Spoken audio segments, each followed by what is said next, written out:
कर दिया बांग्लादेश को बर्बाद। और ये मतलब ये अब मुझे लगता है कि टाइम आ गया है कि बांग्लादेश का भी अब एक नाम रख देना चाहिए। जैसे भिखारिस्तान रखा हुआ है ना हमने, ऐसे अब इनकी भी हरकतें देख देख के हम लोग परेशान हो चुके हैं कि ये मतलब इतनी छिछोरी हरकतें करते हैं ये लोग, इनको शर्म नाम की चीज नहीं है। उसके बारे में तो खैर हम बाद में बात करेंगे। अब देखिए जहालत का नमूने देखिए इनकी, कि सुनील गावस्कर ने पिच रिपोर्ट की। सुनील गावस्कर ने बोला कि भैया ये बैटिंग विकेट है अच्छा खासा, और बहुत अच्छी बात हुई कि आज तो पानी नहीं गिरा।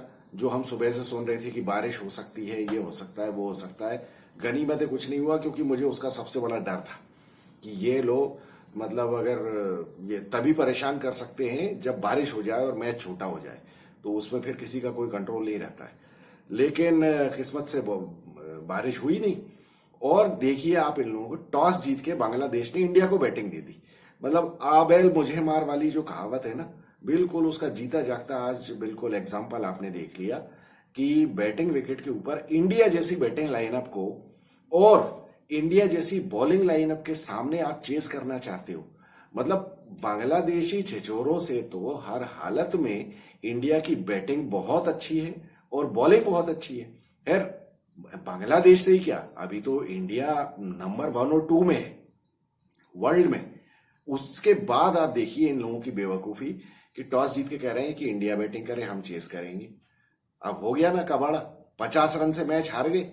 अब किसको क्या जाके मुंह दिखाओगे? लेकिन तुमको मुंह दिखाने की जरूरत ही नहीं है, तुम्हारे तो मुंह वैसे ही साले काले हुए पड़े हैं और कुछ तुम्हारी हरकतें ऐसी हैं। मतलब आप ये देखिए कि इंडिया ने शुरुआत की तो बेवकूफी का नमूना देखिए आप कि इन लोगों ने शुरुआत किससे करवाई? मेहंदी हसन से, और दूसरा शाकिब अल हसन खुद आ गया। अब ये बैटिंग विकेट के ऊपर तुम क्या करना चाहते हो यार? मतलब तुम क्या चाह रहे हो कि इंडिया के विकेट ले लोगे, या तुम अपने ओवर निकालना चाहते हो? क्या चाहते थे मुझे समझ में ही नहीं आया बिल्कुल। अरे यार तुम्हारे पास सबसे अच्छा मौका था भैया जब बॉल नई है, और तुम्हारा वो बॉलर अच्छी खासी बॉलिंग कर रहा है तंजीद हसन। तो तंजीद हसन या क्या नाम, तंजीम हसन जो इतनी अच्छी पूरे टूर्नामेंट में बॉलिंग कर रहा है, और आज भी उसने अच्छी बॉलिंग की, तो उसको तुमने शुरू में बॉलिंग क्यों नहीं दी? उसको इन्होंने दिया है तीसरा ओवर। एक पहले मेहंदी हसन ने फेंक दिया, दूसरा शाकिब ने फेंक दिया, दोनों ने पिटवा दिए और 23 रन बन गए 2 ओवरों में। वो विराट और रोहित दोनों ने पीट दिया। फिर उसके बाद चौथा ओवर फिर शाकिब करने आ गया, उसमें फिर 10 रन खाए उसने, छक्का और चौका खाया। वो किस्मत से रोहित शर्मा के बल्ले में बॉल आई नहीं, रोहित शर्मा ने थोड़ी जल्दी कर दी, जबकि एक छक्का और चौका मार चुका था, उसके बाद फिर मारने गया और आउट हो गया। लेकिन तब तक तो 4 ओवर में तो 39 रन बन चुके थे ना। मतलब 4 ओवर में तुमने 39 रन पिटवा के एक विकेट ले भी लिया, तो कौन सी बड़ी बात होगी?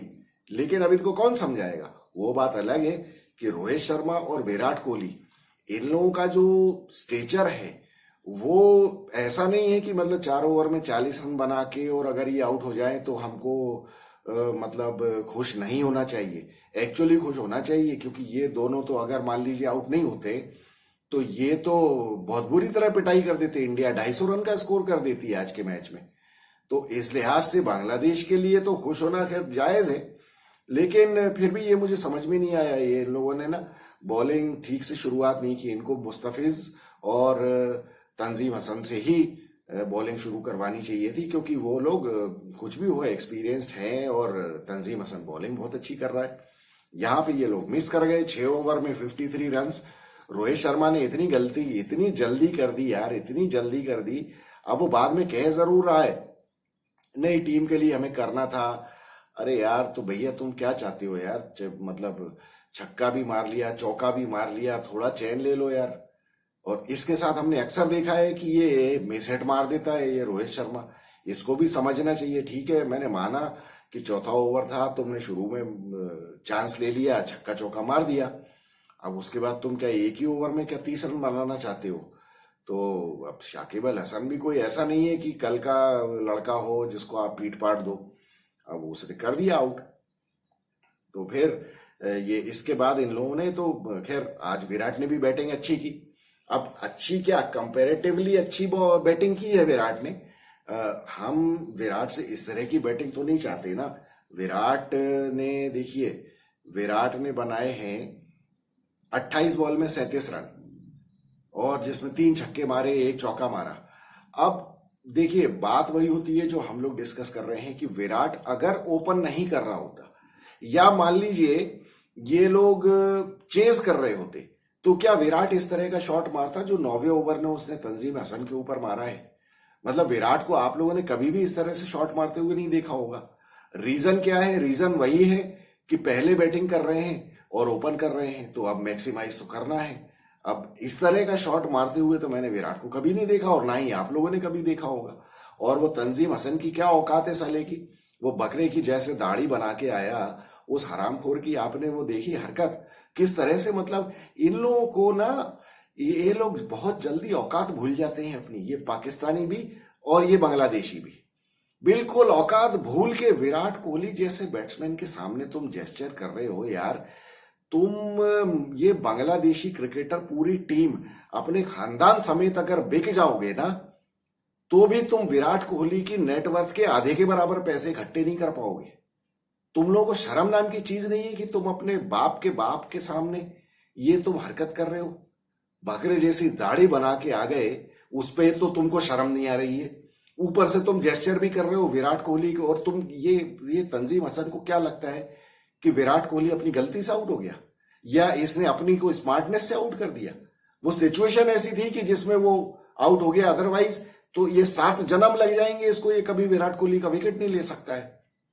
लेकिन नहीं, मतलब जहालत का बिल्कुल ऐसा नमूना पेश करते हैं ये लोग, ये पाकिस्तानी और बांग्लादेशी, कि मुझे तरस आता है इन लोगों के ऊपर। ये तरस खाने के अलावा कुछ नहीं कर सकते। इन लोगों को इतनी शर्म नहीं है कि ये, आई एम श्योर आप लोगों में से भी व्यूअर्स में बताऊं, 1960s में ये हालत थी, ये जब बांग्लादेश पाकिस्तान से अलग नहीं हुआ था, उस टाइम पाकिस्तानियों ने, पाकिस्तान की मिलिट्री ने कम से कम 30 लाख बांग्लादेशियों का मर्डर किया था, और कितने ही लेडीज का रेप किया था इन लोगों ने, पाकिस्तान की मिलिट्री ने और पाकिस्तानियों ने। इसी वजह से तो ये परेशान हुए थे जब इन्होंने इंडिया से भीख मांगी थी कि तुम हमको आजाद करवाओ, कुछ हमारी हेल्प करो, तब जाके ये, मतलब उसमें से आज भी ये सच्चाई है कि बांग्लादेश में इतने ज्यादा पाकिस्तानियों की नाजायज औलादे हैं, लेकिन वो पक्का ये बांग्लादेशी टीम अभी जो है, ये नहीं है वो, इनके बाप दादा और इनके माँ पिताजी, ये सारे लोग पाकिस्तानियों की नाजायज औलादे हैं, तो वो हरकतें वैसी ही करते हैं। आज आप लोगों को मैं बता रहा हूं, शायद आप लोगों को हिस्ट्री नहीं मालूम होगी, ये आप लोग पता करो जाके, ये सब पाकिस्तानियों की नाजायज औलादों की औलादे हैं ये लोग, जो अभी इस टाइम बांग्लादेश टीम में खेल रहे हैं, तो हरकतें वही करेंगे ये। इनसे क्या उम्मीद की जा सकती है? कोई ना तो शर्म है, एहसान फरामोशी की बिल्कुल लिमिट है ये लोग। अरे इंडिया के सामने तुम्हारा मुंह नहीं खुलना चाहिए, लेकिन नहीं, इंडिया से तुमको दुश्मनी है और पाकिस्तानियों के सामने जाके मरते हो तुम लोग। साथ में जाके मरो हमारी तरफ से, भाड़ में जाए। अभी कुछ दिनों में इंडिया को भी समझ में आ जाएगा, तो चाबी टाइट करेंगे। इनके पॉलिटिशियंस को तो समझ में आती है औकात, लेकिन ये लोग जो, ये नई पीढ़ी वाले जो है ना, इनको समझ में नहीं आता है। ये पढ़ाई लिखाई करते नहीं है, तो इन्हें हिस्ट्री कुछ पता नहीं है कि बेटा इंडिया की वजह से तुम अभी हो, नहीं तो तुम सब अभी भी मर रहे होते वहीं पाकिस्तान में। छोड़ो यार, इनकी क्या बात करना है। तो 10 ओवर में इंडिया ने बना दी 83 फॉर 3। वही 9वें ओवर में जो विराट ने गलत शॉट मारा, उसके चक्कर में विराट आउट हुआ, और उसके बाद एक बॉल पे छक्का मार के स्काई भी अगली बॉल पे आउट हो गया। वो बॉल तो अच्छी पड़ गई है, वो उड़ गई ज्यादा, खैर आउट हो गया वो, नहीं तो आज स्काई भी फोड़ फाड़ के रख देता, आज जैसे बैटिंग विकेट पे आउट होके उसको भी अखर रहा होगा। लेकिन उसके बाद दुबे और ऋषभ पंत, दुबे से तो समझ में नहीं आ रहा था दुबे का बिल्कुल समझ में आ रहा है कि कॉन्फिडेंस नहीं है उसको। तो ऋषभ पंत ने अच्छी बैटिंग की, ऋषभ पंत करता है अच्छी बैटिंग, और बस बात वही है कि वो जो हमेशा हमको उसको शिकायत रहती है, पिछले मैच में अफगानिस्तान के अगेंस्ट सीधे विकेट की बॉल पे मार दिया था रिवर्स स्वीप, जिसमें एलबीडब्ल्यू हो गया। आज विकेट की बॉल पे फिर रिवर्स स्वीप मार दिया। ये रिवर्स स्वीप, इसको इतना बुरा कीड़ा काटा हुआ है रिवर्स स्वीप का। ये आप लोगों को याद होगा 2021 के T20 वर्ल्ड कप में पाकिस्तान के अगेंस्ट भी इसने इसको मारा था रिवर्स स्वीप। किसको? वो शादाब हरामखोर, वो जो जिसको आजकल पिछले 15 मैच से विकेट नहीं मिले हैं, उसकी बॉल पे लेग स्टंप के बाहर से घसीट के लेके इसने मारा था रिवर्स स्वीप, जिसपे आउट हुआ था। ये इसका बहुत बुरा कीड़ा है, इसका रिवर्स स्वीप मारने का। अरे भैया, तुझे रिवर्स स्वीप मारना है तो कम से कम विकेट के बाहर की बॉल पे मार, विकेट पे क्यों मारता है? उसमें एलबीडब्ल्यू और फिर विकेट की बॉल पे रिवर्स स्वीप मारने में बड़ी प्रॉब्लम होती है, बहुत बड़ी रिस्क है। एक तो एलबीडब्ल्यू हो जाओगे, ऊपर से कनेक्ट करना उसको मुश्किल होता है। यही काम है इसका।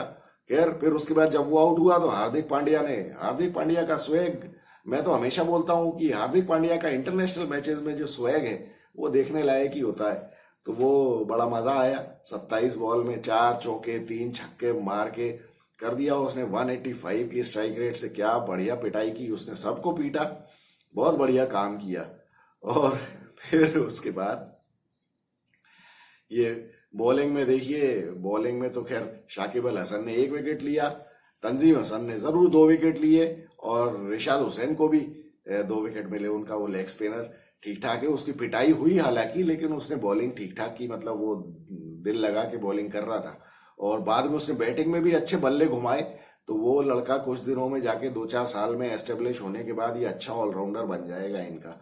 क्योंकि बैटिंग में देखिए, मैं वही कहता हूं कि बैटिंग में कम से कम यार आप बल्ला तो घुमा सकते हो ना। वो ये यजुवेंद्र चहल से मुझे यही शिकायत है, सिराज से मुझे यही शिकायत है कि भैया तुम लोग हाथों में ताकत है ना यार, तुम घुमाओ ना बल्ला। जैसे उस लड़के ने घुमाया, मार दिए ना उसने, 2-3 छक्के मार दिए उसने। कितनी 10 बॉल में 24 रन बना के गया वो, बहुत बढ़िया उसने बैटिंग की। तो खैर, इंडिया ने तो बना दिए 196। अब 196 के सामने बांग्लादेश का कुछ होने जाने वाला नहीं था। और खासतौर पे इंडिया की बॉलिंग, जहां पे कि आप ये मान के चलें कि ऐसी टीमों के अगेंस्ट तो बुमराह के 4 ओवर तो आप भूल ही जाओ कि आप उनमें स्कोर कर सकते हो। तो प्रैक्टिकली आपको बहुत ज्यादा रन भी अगर पिटवाएगा बुमराह तो कितने, 4 ओवर में 20 रन दे देगा। तो इसका मतलब ये हुआ कि बाकी 16 ओवर में आपको 176 बनाने पड़ेंगे, तो वो तो बहुत ज्यादा भारी पड़ जाता है। और वैसे तो बुमराह ने तो 3 ओवर और 5 बॉल, मतलब 18 और 5 23 बॉल्स तक तो उसने सिर्फ 9 रन ही दिए थे। वो तो आखिरी बॉल पे चौका चला गया उसकी बॉल पे, एज लग के, तब 13 रन हुए 4 ओवर में। नहीं तो उसके तो वो रन ही नहीं हो रहे थे। तो उसने 3 ओवर 5 बॉल में 9 ही रन दिए थे और 2 विकेट अलग ले लिए थे। और लिटन दास खेलने आए, लिटन दास तो बिल्कुल ही आउट ऑफ टच चल रहा है। तंजीद हसन ने कुछ रन बनाने की कोशिश की, उनका जो ओपनर था।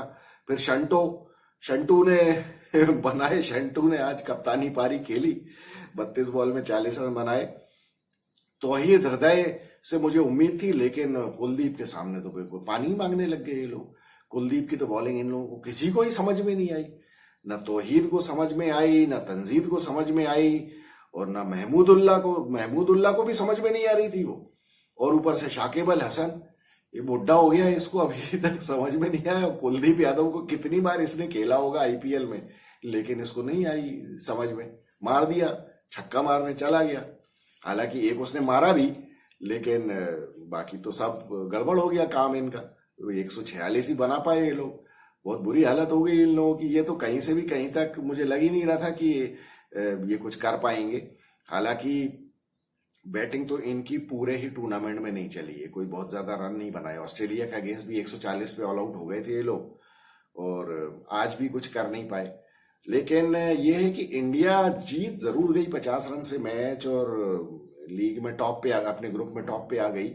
लेकिन फिर भी यहाँ मुझे ऐसा लगता है कि अभी ये जो इंडिया को कंसीडर करने वाली चीजें हैं कि एक तो देखिए जडेजा की बॉलिंग बिल्कुल अच्छी नहीं हो रही है। दूसरा, हार्दिक पांड्या ने भी बॉलिंग अच्छी नहीं की, भले उसको विकेट मिला लेकिन उसने बहुत गंदी बॉलिंग की। और ये हार्दिक पांड्या के साथ प्रॉब्लम तब होती है जब ये थोड़ा सा बैटिंग फ्रेंडली विकेट होता है ना, तब हार्दिक पांड्या बहुत बुरी तरह से एक्सपोज हो जाता है। और फिर क्या है कि ये अभी तो देखिए बांग्लादेश और अफगानिस्तान ये टीमें थी, अब जाके आपको टीमें मिलने वाली हैं ऑस्ट्रेलिया, इंग्लैंड या साउथ अफ्रीका या वेस्ट इंडीज। तो वहां पे अगर इस तरह की बॉलिंग करेगा ना ये, तो इसको भारी पड़ जाएगा। फिर 4 ओवर में 50 के ऊपर रन पड़ जाएंगे। ये हार्दिक पांड्या का बहुत गड़बड़ हिसाब किताब है। लेकिन क्या है कि जडेजा की भी साथ ही साथ प्रॉब्लम चल रही है कि जडेजा ने भी अच्छी बॉलिंग नहीं की। जडेजा ने आज बहुत शॉर्ट बॉल की है, तो मुझे तो बिल्कुल मजा नहीं आया। ना अब जडेजा ना तो बैटिंग में कुछ कर रहा है और बॉलिंग में भी कुछ नहीं कर रहा है। तो भैया मुझे ऐसा लगता है कि इससे तो अच्छा है कि संजू सैमसन को ही ले लो यार। क्या करेंगे, या मतलब क्या कर सकते हैं यार। ये तो बहुत ही गड़बड़ हिसाब किताब है जडेजा का। जडेजा बिल्कुल भी कॉन्फिडेंस नहीं दे रहा है और ऊपर से हार्दिक पांड्या ने भी आज खराब बॉलिंग कर दी है। अब आगे अगर बैटिंग फ्रेंडली विकेट्स हुए तो ये दोनों तो बहुत बुरी तरह से एक्सपोज हो जाएंगे। फिर क्या होगा काम इनका, कैसे चलेगा। अब कुलदीप यादव, अक्षर पटेल, जसप्रीत बुमराह, अर्शदीप, ये चार और बाकी ये हार्दिक और जडेजा को मिलके 4 ओवर निकालना मुश्किल हो रहा है। तो आज हालांकि जडेजा से बॉलिंग करवाई, हार्दिक से बॉलिंग करवाई। हार्दिक को तो खैर करना ही था, लेकिन जडेजा की बॉलिंग में बिल्कुल भी मजा नहीं आया। क्योंकि आज जबकि सामने वाली बैटिंग टीम प्रेशर में है, आपके पास इतना बड़ा पूल ऑफ रन्स पड़ा हुआ है 196 रन्स का, उसके बावजूद जडेजा बॉलिंग नहीं कर पाया। ये बहुत ही ज्यादा चिंता की बात है इंडिया के लिए, जब खासतौर पे आगे की स्टेज में जा रहे हैं हम। अब ये जडेजा को निकालेंगे तो नहीं टीम से, लेकिन ये तो मुझे बहुत बड़ी लाइबिलिटी नजर आ रहा है। तो इस लिहाज से मुझे तो लगता है कि बहुत ही गड़बड़ हिसाब किताब है ये थोड़ा सा it is a cause of serious concern for Indian team. तो अब चलिए देखते हैं ये लोग क्या करते हैं आगे, क्या नहीं करते हैं। और कुल मिला के मैच तो चलिए इंडिया जीत गई, लेकिन ऐसी टीम के साथ जीत के ना कोई बहुत ज्यादा खुशी भी नहीं होती है।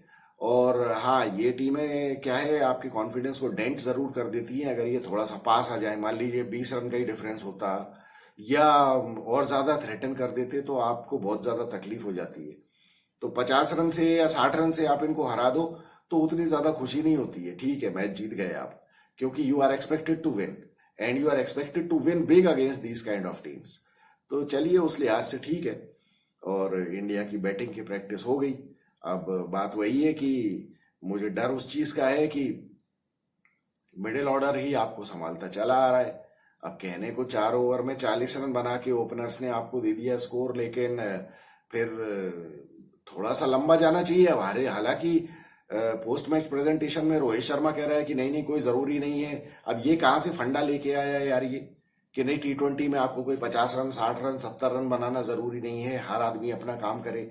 तो भैया ऐसा बहुत कम मैचेस में होता है जब हर आदमी काम करे। कितने मैचेस आपने हिस्ट्री में देखे हैं जहां सारे लोग रन बना रहे हैं 20-20 25-25। ऐसा बहुत गिने चुने मैचेस में होता है भैया। एक दो को तो लंबा खेलना ही पड़ता है। अगर आपको बड़ा स्कोर बनाना है तो एक दो को तो बनाने ही पड़ते हैं। एक बनाए कम से कम 80 रन, दूसरा बनाए 50 55 60 रन, तब जाके 200 सवा 200 रन बनते हैं। ऐसे नहीं होता है कि आप ये कहो कि पूरे 10 के 10 बैट्समैन जो है या उसमें से 8 जो है वो 30-30 रन बना देंगे तो आप सवा 200 बना दोगे। ऐसा नहीं होता है। ऐसा कितने मैचेस आप लोगों ने देखे हैं जिनमें ऐसा हुआ है।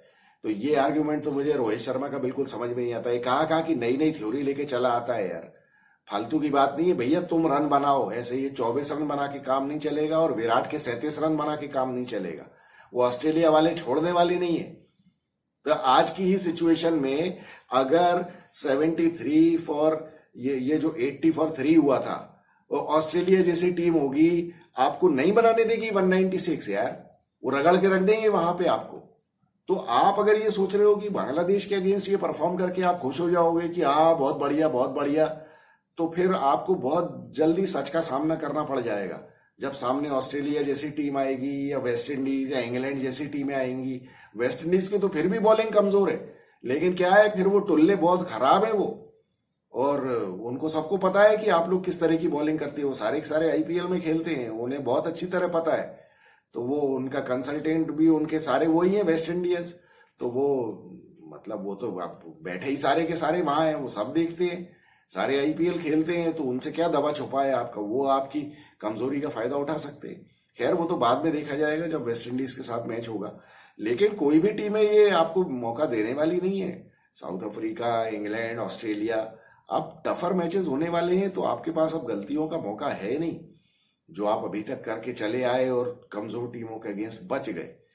तो वो थोड़ा सा ध्यान रखना पड़ेगा। चलिए, आप लोगों को अगर ये एनालिसिस पसंद आई हो तो वीडियो को लाइक शेयर और सब्सक्राइब करिए। और कल का मैच है अफगानिस्तान और ऑस्ट्रेलिया का सुबह। तो अब देखते हैं सुबह कब नींद खुलती है, क्या होता है। तो कल के मैच की एनालिसिस कल करेंगे। और कल अगर ऑस्ट्रेलिया जीत जाती है तो फिर सीधे सीधे ऑस्ट्रेलिया और इंडिया पहुंच जाएंगे सेमीफाइनल के लिए। क्योंकि अब बाकी तो कुछ बचता नहीं है। अफगानिस्तान कल दूसरा ही मैच हार जाएगी अपना, और अफगानिस्तान दूसरा मैच ऑलरेडी हार चुकी है, तो फिर क्या बचता है? तो बस खत्म हो गया। अब इंडिया और ऑस्ट्रेलिया पहुंच जाएंगे। तो टेबल के हिसाब से तो ये है सिचुएशन। बांग्लादेश 2 में से 2 हार गई है, अफगानिस्तान 1 में से 1 हारी है। तो बस अब कल वो अफगानिस्तान हार जाएगी तो वो हो जाएगा मैच, फिर ग्रुप का क्लियरेंस हो जाएगा। बाकी फिर बचता है इंटरेस्ट जो है वो ग्रुप 2 में है। तो चलिए मिलेंगे कल के मैच के बाद। आप लोग अपने कमेंट्स भेजिए, आपको क्या लगता है, क्या ये कॉम्प्रिहेंसिव परफॉर्मेंस थी या कुछ इंप्रूवमेंट करने की जरूरत है? I look forward to hearing from you. I am Vikas Saxena, the biased analyst. Thank you so much.